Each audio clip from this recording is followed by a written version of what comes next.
अहमदाबादच्या मेघानीमध्ये air इंडियाच्या विमान अपघाताची भीषण दृश्य. उड्डाणाच्या अवघ्या काही सेकंदातच विमान इमारतीला धडकलं. अपघातात 241 प्रवाशांचा आगीत होरपळून मृत्यू, 1 जण वाचला. भीषण विमान दुर्घटनेतून एक व्यक्ती जिवंत. 11A नंबर सीट जवळ आपत्कालीन मार्ग असल्यानं रमेश विश्वकुमारचा जीव वाचला. रमेशवर कॉलेजमध्ये सध्या उपचार सुरू. पोलीस कमिशनर GS मलिक यांची माहिती. एअर इंडियाचं क्रॅश झालेलं विमान अहमदाबादच्या BJ मेडिकल कॉलेजमधील हॉस्टेलवर कोसळलं. मेजमध्ये मुलं जेवत असताना मोठी दुर्घटना. 3घांचा मृत्यू तर 50 विद्यार्थी जखमी झाल्याची माहिती.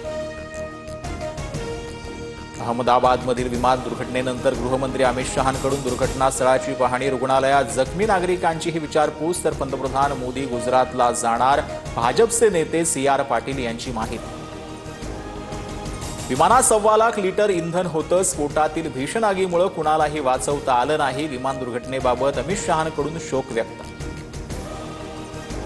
अहमदाबाद दुर्घटनेतील मृतांची ओळख पटवण्यासाठी DNA टेस्टची व्यवस्था. गुजरातचे मुख्य आरोग्य सचिव धनंजय द्विवेदी यांची माहिती. भीषण दुर्घटनेत मृतदेह पूर्ण जळाल्यानं ओळख पटवणं अडचणीचं.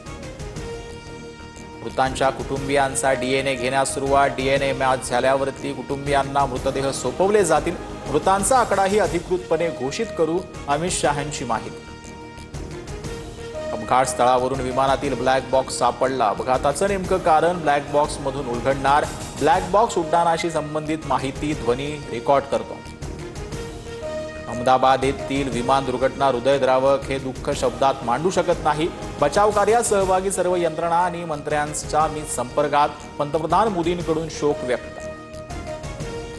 एअर इंडियाच्या भीषण विमान अपघातात गुजरातचे माजी मुख्यमंत्री विजय रुपाणींचं निधन. रुपाणी पत्नीला आणण्यासाठी लंडनला जात होते.